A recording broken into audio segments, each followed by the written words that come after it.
I just started like this past weekend and yesterday looking through them. And on the Google Classroom, when kids hand in an assignment, there is a feature to make comments. You can make comments right on there. So they appear like little speech bubbles. So that has been pretty good because I have noticed the kids who I have done that for, they've gone through and they've read some of the comments and made some of the changes or done some of the suggestions. So that's good. Again, today we bring back for a third time Carmen Sinatra from Richmond Hill, Ontario. Carmen continues her chat with us about teaching during a pandemic face-to-face and online.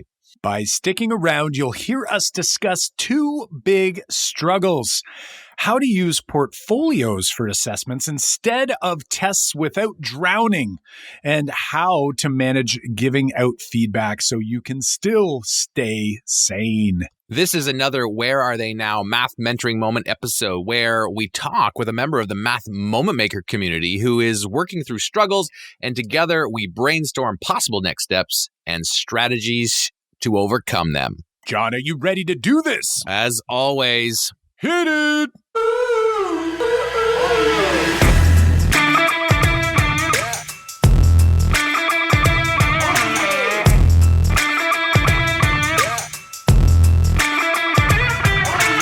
Welcome to the Making Math Moments That Matter podcast. I'm Kyle Pierce from tapintoteenminds.com. And I'm John Orr from mrorr-isageek.com. We are two math teachers who, together, with you, the community of math moment makers worldwide who want to build and deliver math lessons that spark curiosity, fuel sense-making, and ignite your teacher moves. Let's get ready for another jam-packed episode. But first, we'd like to say thank you to all of you math moment makers from around the globe who have taken the time to share feedback by leaving us a review on Apple Podcasts. Yes, that's right. This week, we want to give a shout out to Math Martian, who gave us a 5-star rating and review that said, "My weekly pick-me-up.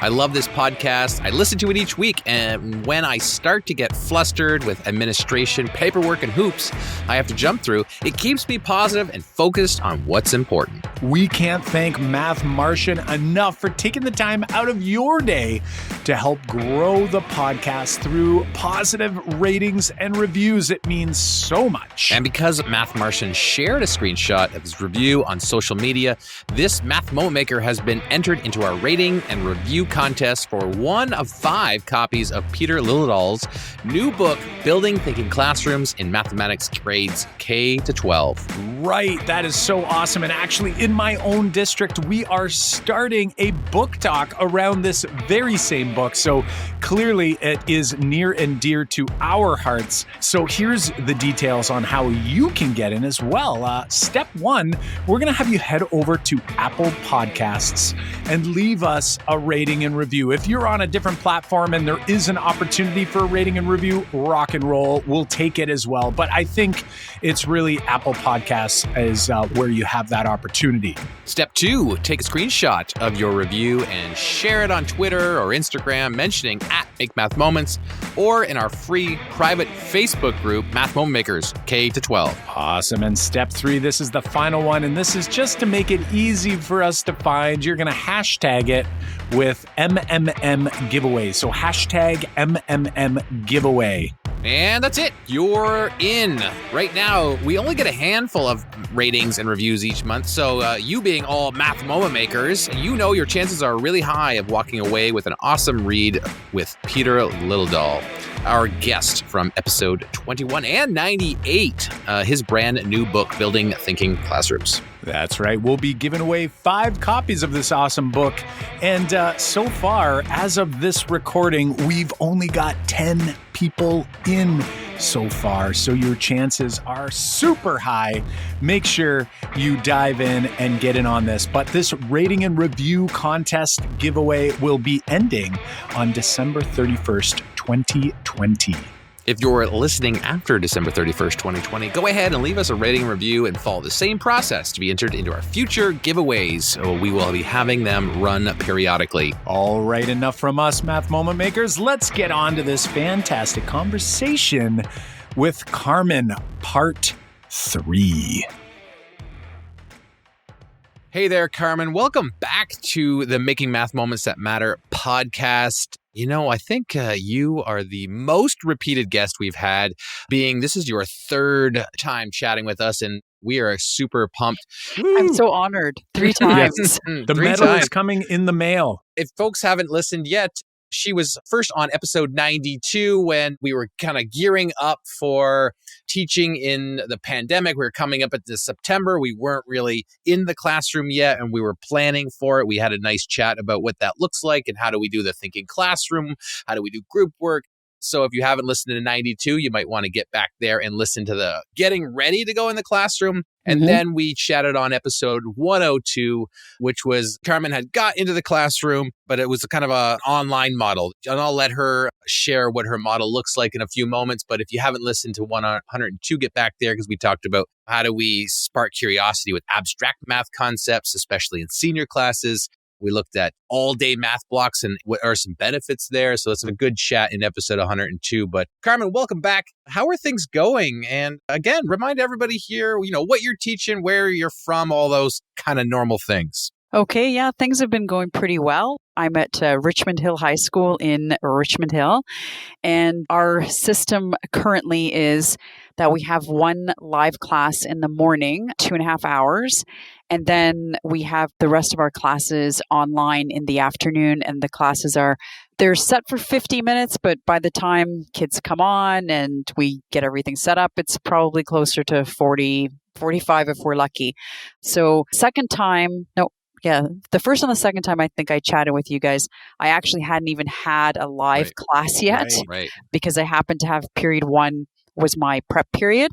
But since then, I've had my grade 9s for a 2-week block in the morning. So they had me for 2.5 hours every other day, 2 different cohorts.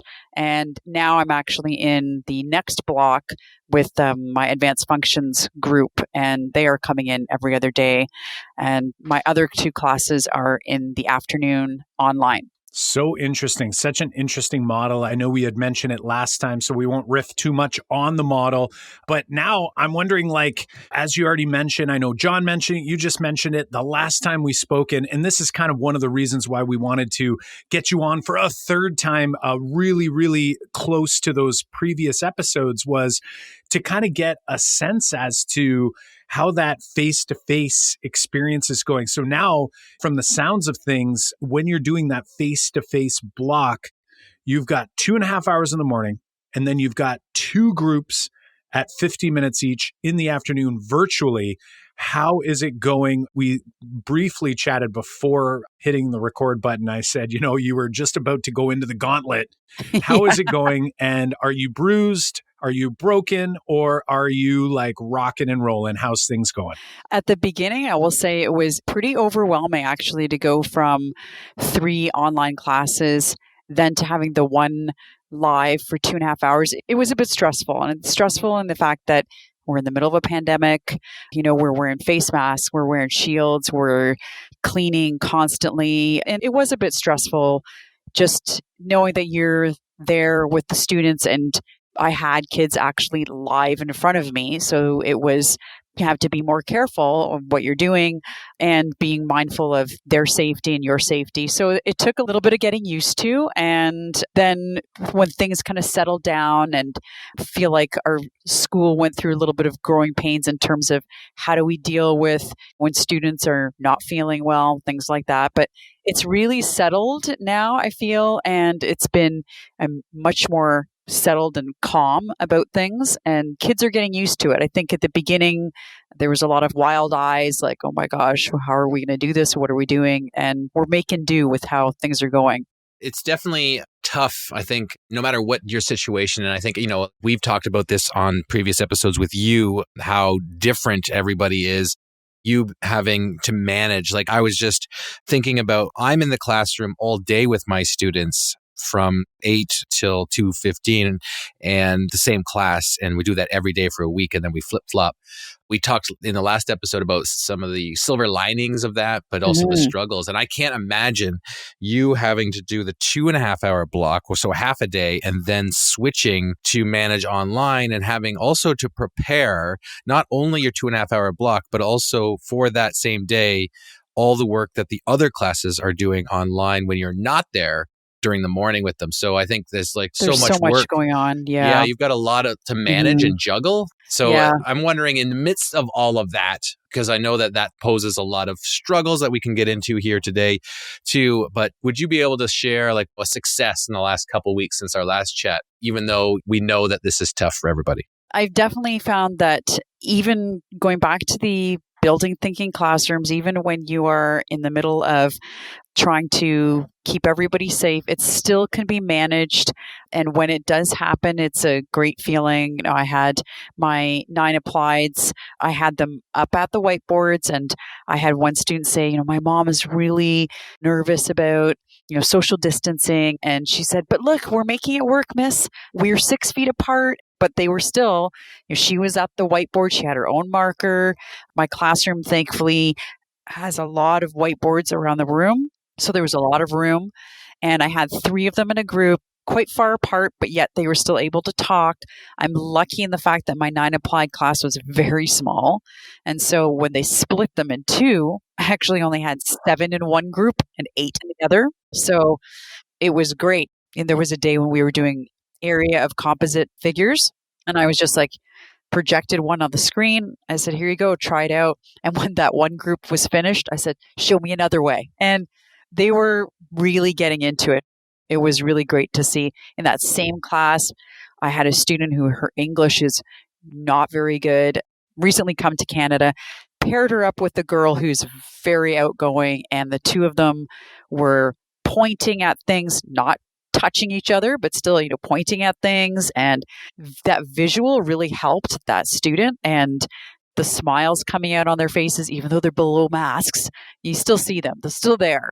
So that was really, really great to see. And I'm trying to do the same thing with my grade 12s. Sometimes they're almost more reluctant and they still want to sit, but I'm still saying, no, let's get up. We can do this. You're old enough. You can be 6 feet apart, still standing. It's okay, right?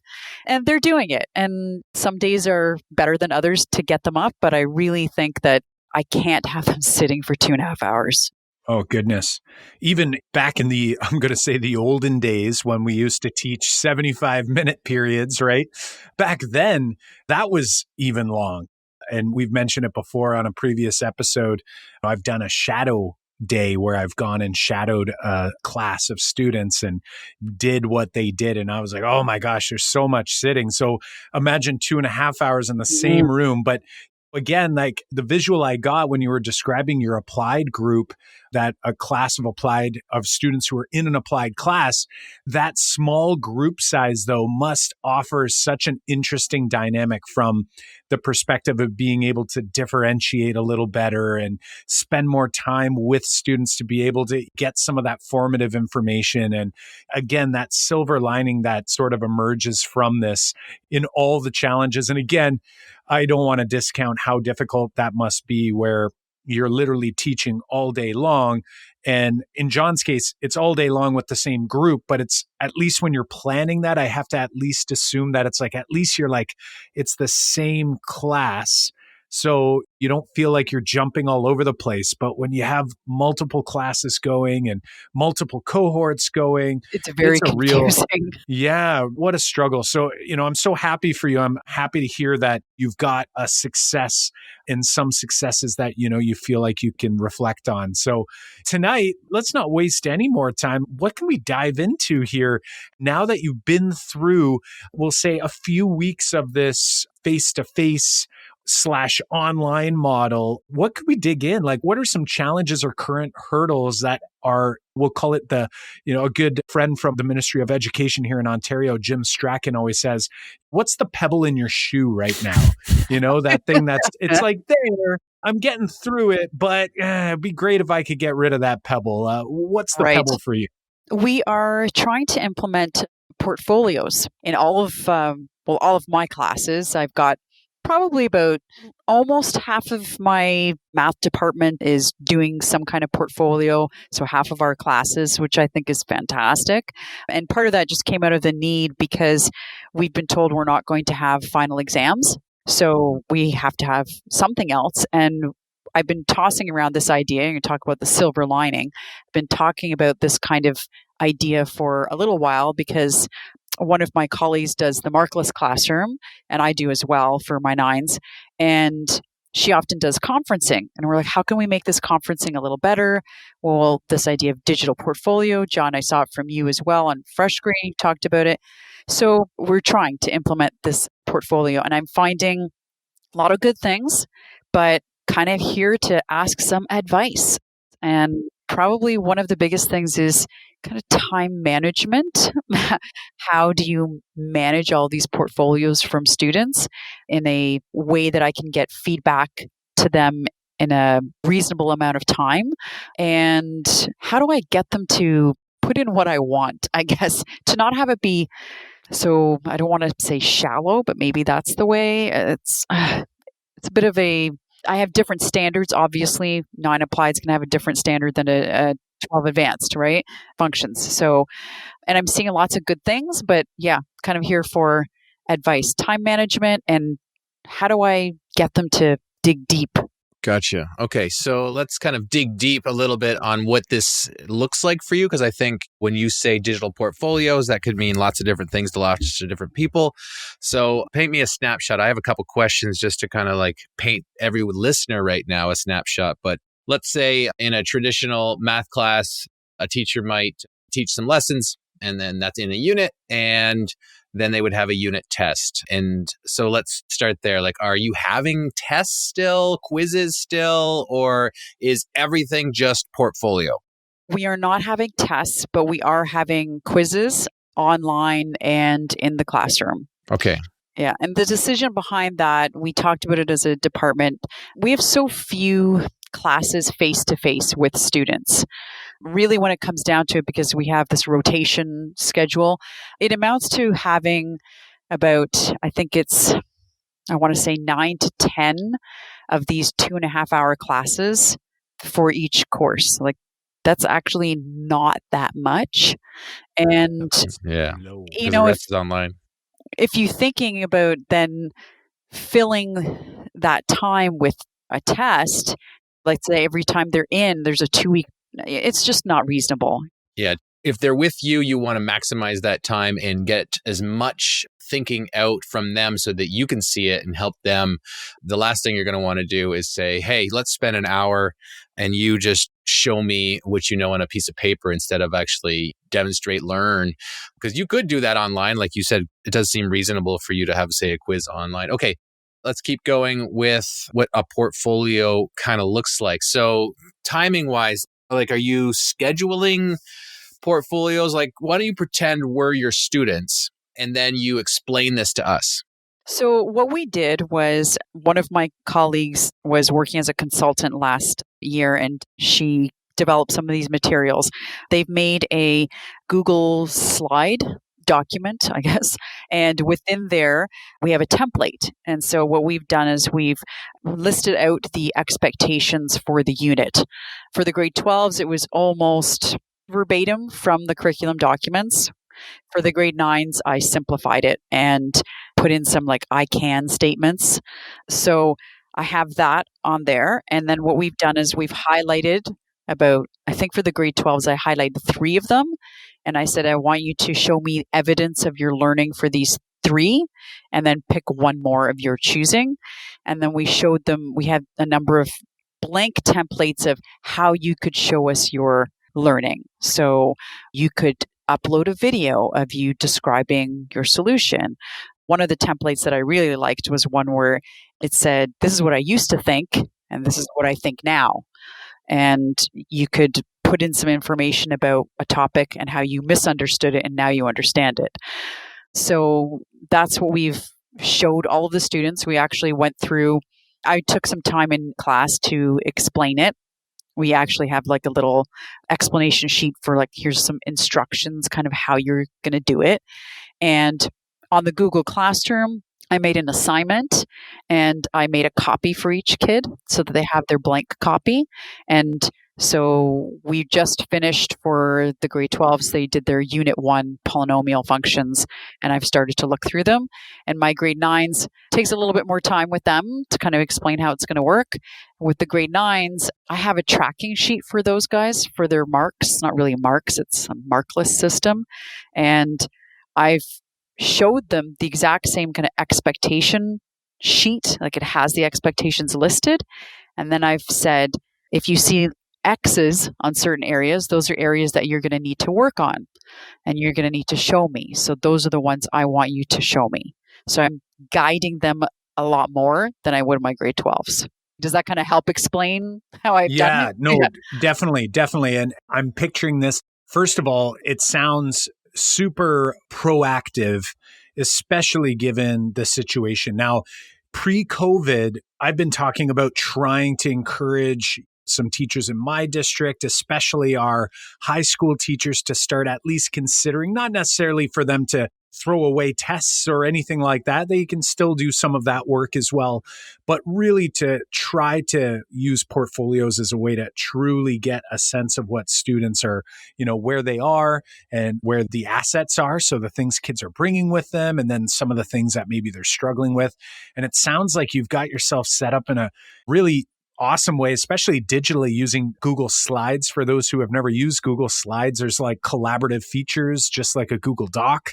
So I'm hoping we can dive more into that as well. Now, before we do you have like certain times throughout the day? Is this like something you want your students doing daily? Is it weekly? Is it sort of like this is on them to fit in at some point independently? What's your take on that if you were to give us a sense as to how that's operating? Mm-hmm. For the grade 12s and even for the grade 9s, my intention was to do it by unit.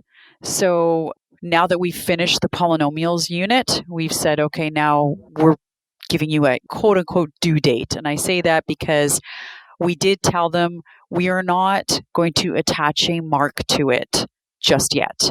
And the only time that we're going to attach a mark to it is at midterm and at final.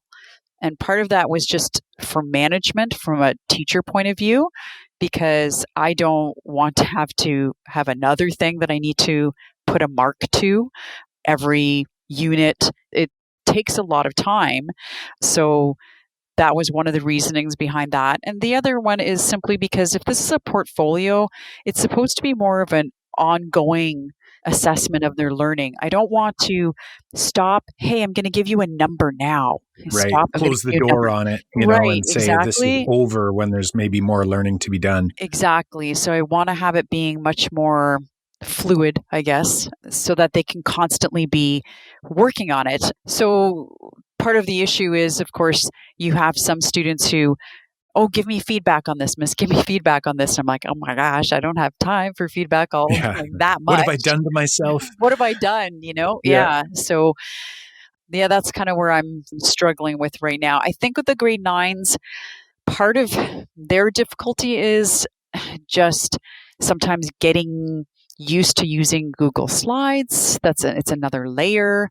But when they were in the classroom, I introduced it and kind of made sure I had one class where I dedicated almost like an hour of just, let's work on the portfolio. Let's put a picture of your work up and let me show you how to do it. It's definitely for 9s and any student really who has never used the tool the way you want them to use the tool. There's definitely a training process. And I think everybody listening right now is nodding their heads because they all went through this back in March to June and are still doing it and are still retraining kids to write emails and to use Google Slides and Google Classroom and Desmos and all of those things. Yeah, there's a lot of things that you think, we all say kids are digital natives, but they don't know how to use digital tools for school. Mm-hmm. We have to show them what we want them to use it for and how they can use it and show them the power of those tools. So it sounds like you've got some great setup here on the portfolio. It makes sense that ongoing learning is useful. That's what I use in my class. is making it clear to students that just because we put a mark on it at midterm doesn't mean that that's your final mark, or that means it's locked in stone at that point. And it sounds like you've got your portfolio laid out by what Kyle and I called them learning goals for a long time, which are just standards. And it's great that they're laid out like that because kids can see them. And then something that we've often done is said they're open all year. And just because you showed evidence back in September on that particular learning goal from that unit, it doesn't mean that you can't go and contribute to it later on and show new learning and new evidence, because we want it to be fluid. We want it to be like by the end of the course, you're supposed to demonstrate this understanding, not say by the middle of September. I guess it depends on, for some school districts, middle of September is the end of the course. But No kidding. we just recently saw, I think some schools, I'm sidetracking now, but Octomester. yeah, the Yes, Octomester, yes. they're over already. You know, I know. it's My niece is in that system, and Yeah. she just finished her month Yeah. long English class. yeah. It's crazy. So I guess the real struggle I feel you've stated before here is you want them to use the portfolios. They make a lot of sense for you and your team. However, when a student wants to know how they're doing, you're saying, I haven't even looked at the portfolio. I can't figure out a good way to give you feedback on that, written or verbal, or I don't even know how it looks. But I guess, what is your plan right now to do it? And then maybe we can figure out ways to make it more manageable. hmm I just started like this past weekend and yesterday looking through them, and on the Google Classroom, when kids hand an assignment, there is a feature to make comments. You can make comments right on there, so they appear like little speech bubbles.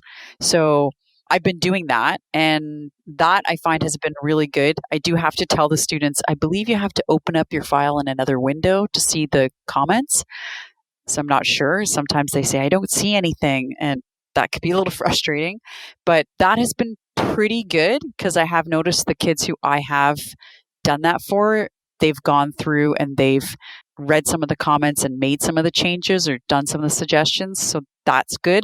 Again, I just feel like I've got to pare it back where I'm not giving them like too much detail, or I'm going to be spending all of my time making lots of comments.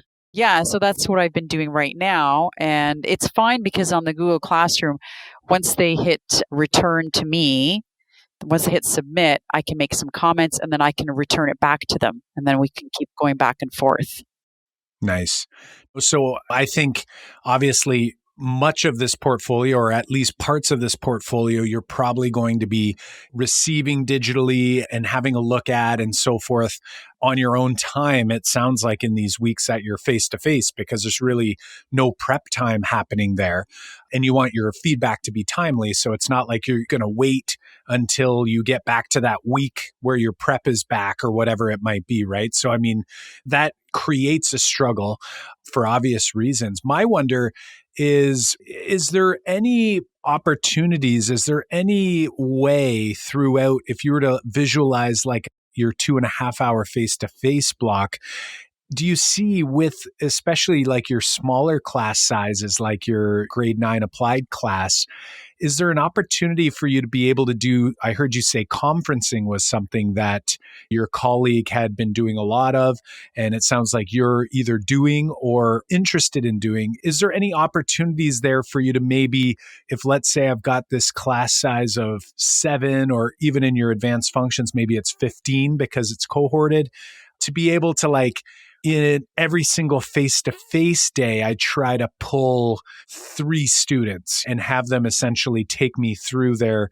portfolio, and to try to at least get some of that, maybe your head wrapped around some of the work that they're doing, or maybe it's even observing them do it as they're doing it in some of that face-to-face environment. What does that look like or sound like to you? And what sort of problems might that maybe introduce if you were to try to take something on like that? I think that could definitely help. I'm just thinking, because it would probably save me some time in typing. If I could, like you said, just pull maybe, I mean, really, if I pulled 3 of them aside, then it would take me 5 classes to get through everybody. which is about exactly this time I have with them. So it could work. It could work.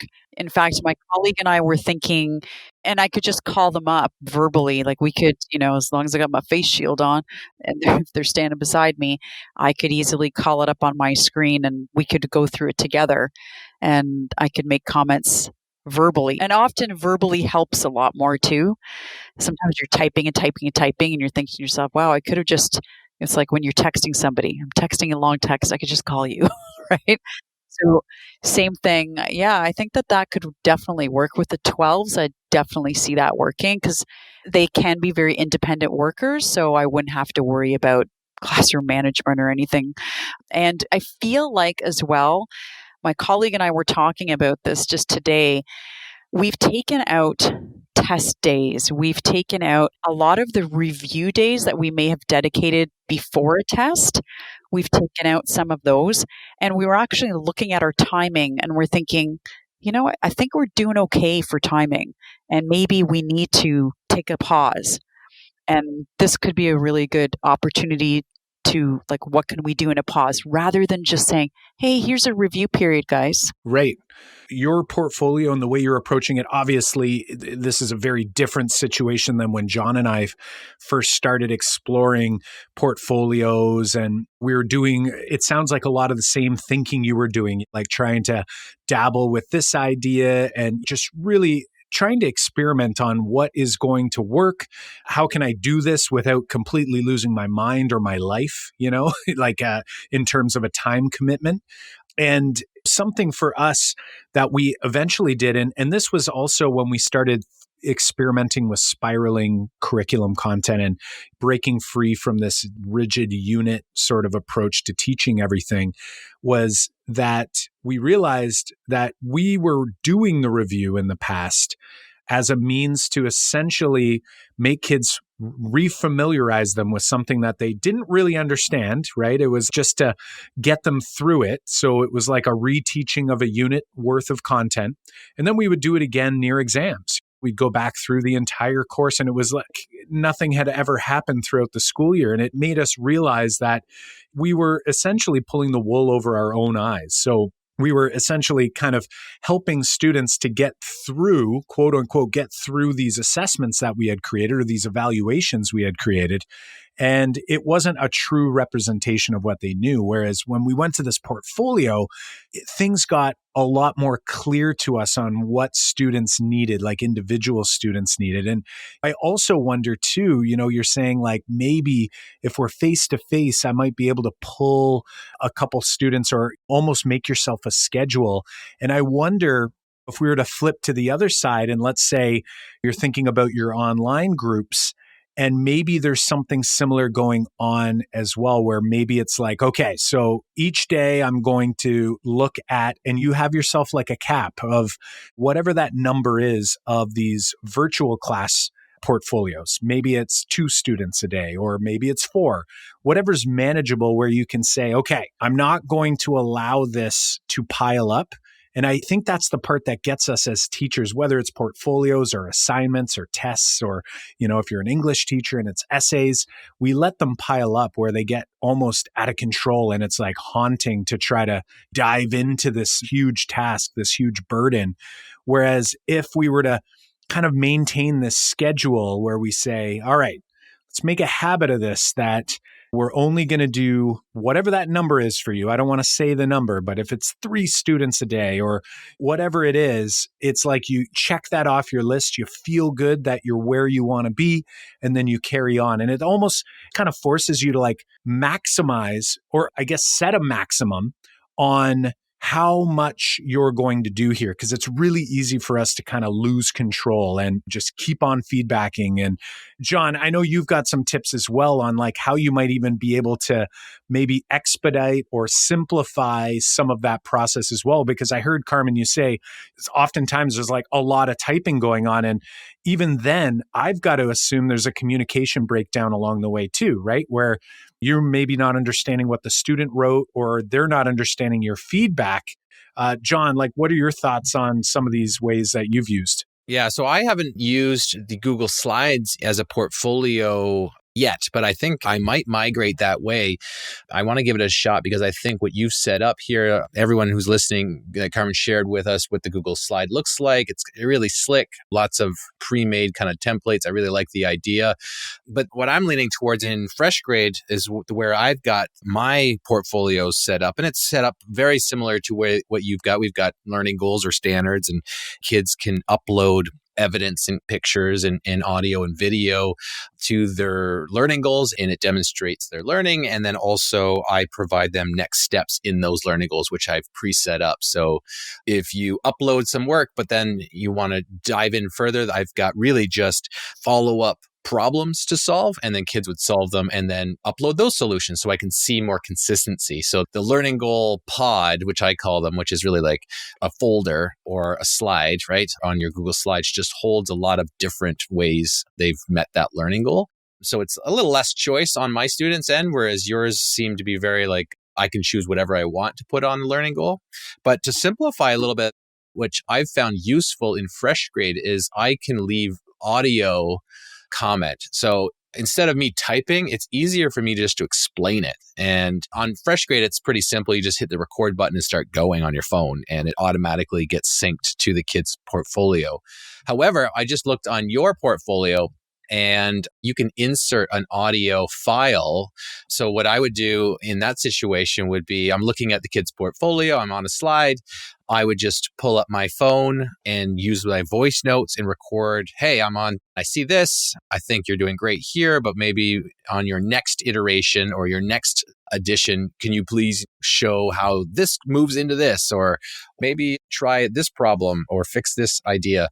And then all I would do is just drop it onto that slide. Just insert it right onto the slide. And like, I know that might be a little bit of monkeying around in the background, but I feel like when I type, now I'm not a big fan of typing for sure anyway in math class, but if I had to type, I have to think about it first anyway, and then start typing. Whereas I feel like a verbal comment, you can just go. Yeah. Especially in today's days, who cares how large that file is? It's all in the cloud. Kid's going to click on it and listen to it when they look at their slide again. So it's possible to do that, and you can drop it into yours. So you can I just went to insert, and then there's an audio, and then it just allows you to pick an audio file from your drive, or you can upload it from your device. Okay, cool. So, I found that kind of streamlines things. It just makes it a little quicker. But I think you're still in the sense of like, you're commenting on their work. And I guess I sometimes wonder, it's like, how much feedback do they actually need? For example, in my class, it's like, I'll write comments on my students' work if it needs to be fixed. I know there's camps that say that we should always be commenting on everything and giving them the next step, even if it's like perfect. Whereas in my class, in a high school class, if it was a test and you would have given that question a perfect score on the test, normally you wouldn't have left a comment. You would have just wrote 4 out of 4. Yeah. So when I see stuff like that in my portfolio, I actually still just go 4 out of 4, or I rewarded on Freshgrade. You can choose colors instead of numbers, which is kind of cool.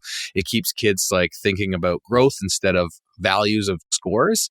And then you could say like, oh, you got color orange, which is, great. But if it's not correct, that's when I want to be very specific with the feedback. So it kind of cuts also down on how much feedback and commenting I do, because if it's great and I got nothing actually for you to fix because it's great, then I don't. I just say, hey, you did it. You got your 4 out of 4. And then we move on to something where you do need the help. So those are some tips. We've been chatting a lot, Kyle, and I will let you kind of jump in here and share your thoughts. Oh, me? Yeah. Yeah. Back to you. I kind of like the silence for a second. I was like, oh, this is kind of peaceful, Yeah, those are some great thoughts. I will definitely try the audio comments. Sometimes, we're reluctant to try new things because you think, oh no, it's another techie thing to learn. But a little bit of work up front could save you a lot of work at the end. So yeah, definitely. Yeah, I think I need to kind of cut back on the detail maybe of my comments, because it's how much are kids reading and how much do they need to read. If I say a little bit, do I really need to say that much? Maybe that will help me as well. I like the setting up a number of kids to look at. Again, my colleague and I were talking about how the online class, I find so challenging still. The 50 minutes goes by so fast. And sometimes it's still talking into a void, like, "Oh, okay, can I please have some feedback here?" On the days when I do things like a Jamboard or something, it's much better, but it's also, we feel like we're go, go, go. There's zero time to ask questions from homework. And we haven't been. So I have my one class, my period 4 class.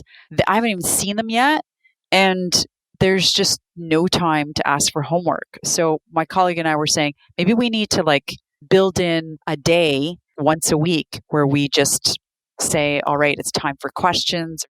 Again, instead of doing that, maybe I can somehow make that a portfolio day, something like that. It's kind of got my wheels turning about how I can make use of a day like that. I guess the one caveat or one challenge here is obviously time is definitely more crunch. But as you had mentioned, if you've removed, especially from the face-to-face experience, more formal tests, review days, those sorts of things. Also, too, I have to assume, like school assemblies aren't getting in the way, sporting events, like extracurriculars, like all of these other things that constantly came up during a regular. Days. Yeah, absolutely. So this idea of a portfolio day, like you're saying, that was something John and I were doing for quite some time. I know John's still doing it. I'm not in the classroom right now in my role, but John, I know, is doing his was weekly. Now, John, actually, I'm curious, before I wanted to comment on one other thing, but John, like we haven't talked about this, like how are you doing your portfolio days now, like that your full day? Yeah, we're full day. So we still kind of break it up in blocks. I feel like it's good for the kids to also switch gears because I divide my blocks up. Also, it's not like 4 blocks in a row on just linear relations or trig. I try to keep the spiraling happening so that it feels like they're not in the same math class every day or all day. We'll do linear relations in the morning, but then we'll do measurement in the afternoon. So we'll do stuff like that. But anyway, we were, just like Kyle said, spending one day a week on our portfolio days, or we call them growth days. And we would open up our Freshgrade accounts or our portfolios, and we'd look at where we are on the learning goals. And we would pick a learning goal to work on and then do the assignments or the questions or the problems, or pick something from the past that we had contributed to, or even pick something that we struggled on and said, I struggled here. My next step is here. And then they would upload that to a learning goal. And so we'd spend one full period doing that a week. And I was just thinking about your time. And I remember, Kyle, do you remember that when we started those, we thought we don't have time to spend one full day a week doing that. Totally. We thought we would not get through the curriculum if we did that. And we found that we actually saved a ton of time because we eliminated the review days. We were eliminating kind of test days because our quizzes and our assessments happened through the portfolio on those days. It was also great is there was so much reflection from the students happening on those days that it was like every week they got the review day, but they got to review whatever they wanted. It was very personalized, and every kid was working on something different from their portfolio. So what does it look like now? It was Kyle's question, and every 4 blocks is like 4 class days or 4 lessons. But so it's kind of like every day I should be doing it, but it didn't work out because we're going to kind of lose a little bit of time there. So I'm doing a portfolio block, so an hour, every 2 days.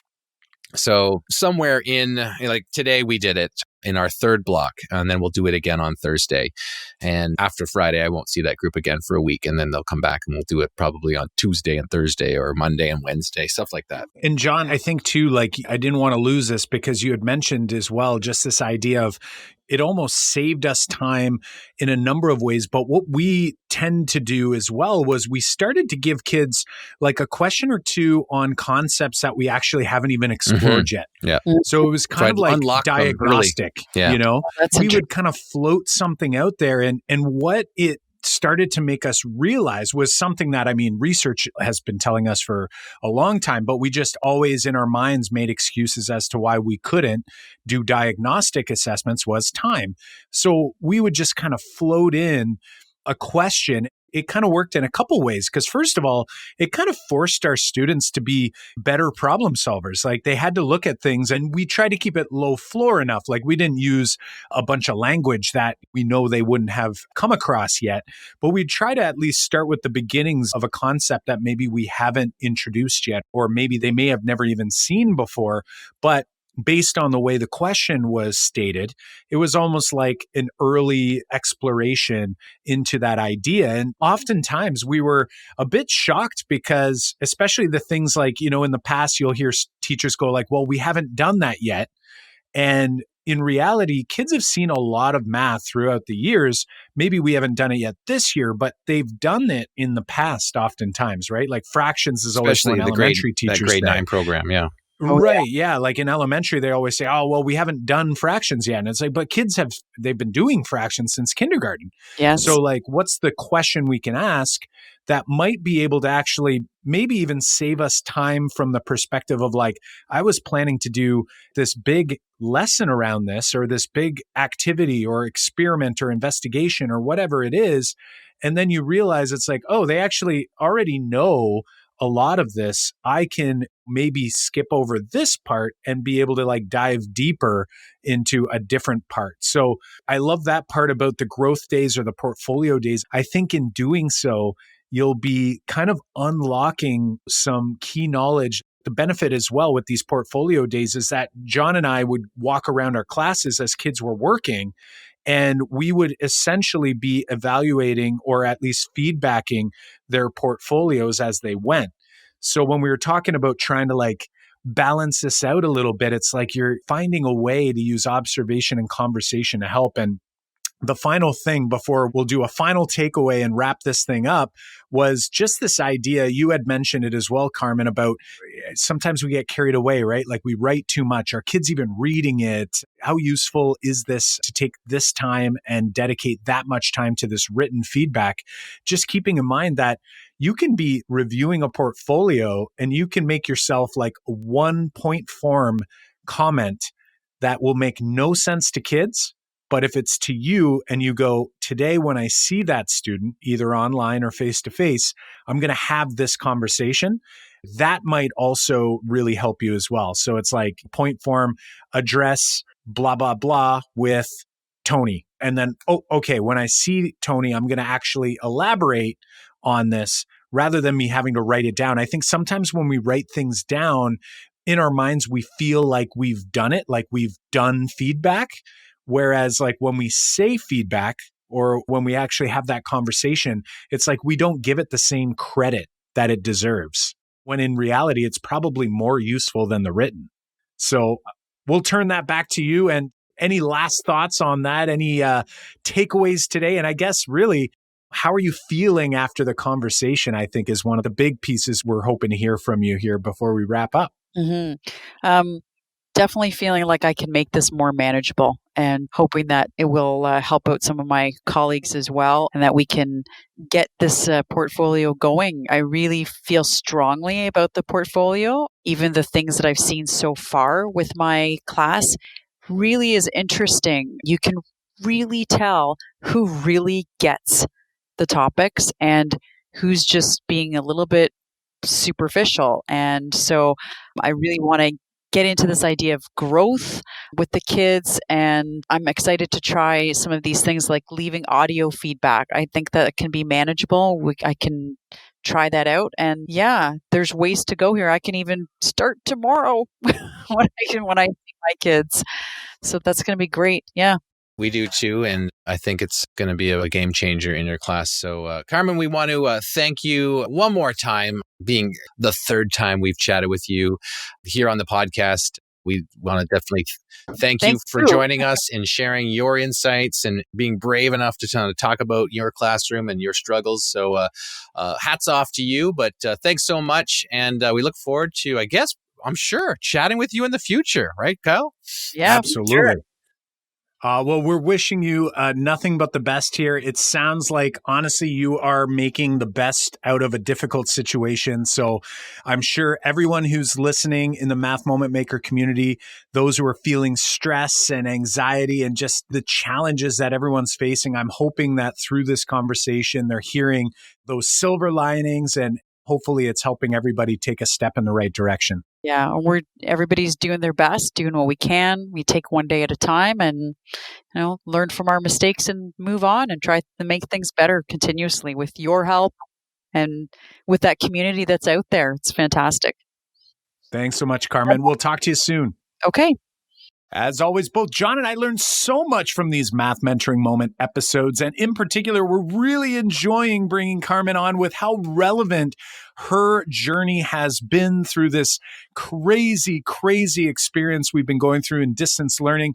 But let's be honest here, in order to ensure that we hang on to this new learning so it doesn't wash away like footprints in the sand, we must reflect on what we've learned.